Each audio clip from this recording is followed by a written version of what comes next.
សួស្តីប្រិយមិត្តអ្នកស្ដាប់និងទស្សនិកជនទាំងអស់គ្នានាព្រឹកថ្ងៃសុក្រទី8ខែឧសភាឆ្នាំ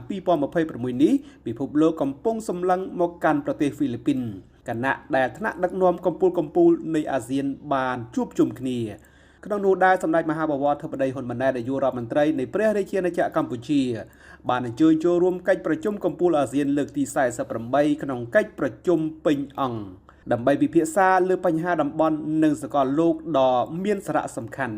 ក្នុងកិច្ចប្រជុំពេញអង្គនេះសម្ដេចធិបតីរួមជាមួយថ្នាក់ដឹកនាំអាស៊ានដទៃទៀតបានផ្ដោតការពិភាក្សាទៅលើការពង្រឹងសហគមន៍អាស៊ានតែមួយរបៀបវារៈសំខាន់រួមមានការជំរុញកំណើនសេដ្ឋកិច្ចក្រោយវិបត្តិសកលការពង្រឹងសន្តិសុខតំបន់និងការធ្វើបដិវត្តកម្ម Digital ដែលជាសសរស្តម្ភនៃអនាគតអាស៊ានសម្ដេចធិបតីតែងតែផ្ដល់តម្លៃខ្ពស់លើមជ្ឈភាពអាស៊ាននិងកិច្ចសហប្រតិបត្តិការតំបន់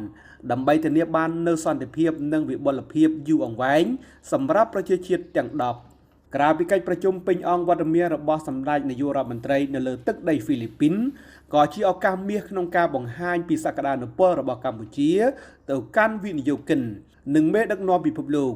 នេះសបញ្ជាក់ឲ្យឃើញពីតួនាទីយ៉ាងសកម្មរបស់កម្ពុជាក្នុងនាមជាសមាជិកដ៏រឹងមាំនិងមានការទទួលខុសត្រូវខ្ពស់ក្នុងការដោះស្រាយបញ្ហាប្រឈមរួមរបស់តំបន់មិនថាបញ្ហាសេដ្ឋកិច្ចឬបញ្ហាសន្តិសុខនោះឡើយ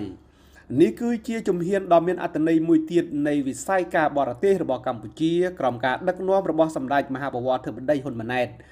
យើងនឹងបន្តតាមដានព័ត៌មានលម្អិតបន្ថែមទៀតអំពីលទ្ធផលនៃកិច្ចប្រជុំកម្ពុជាអាស៊ានលើកទី48នេះ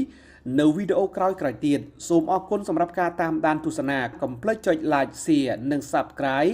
ដើម្បីទទួលបានព័ត៌មានថ្មីៗបំផុតសូមជម្រាបលា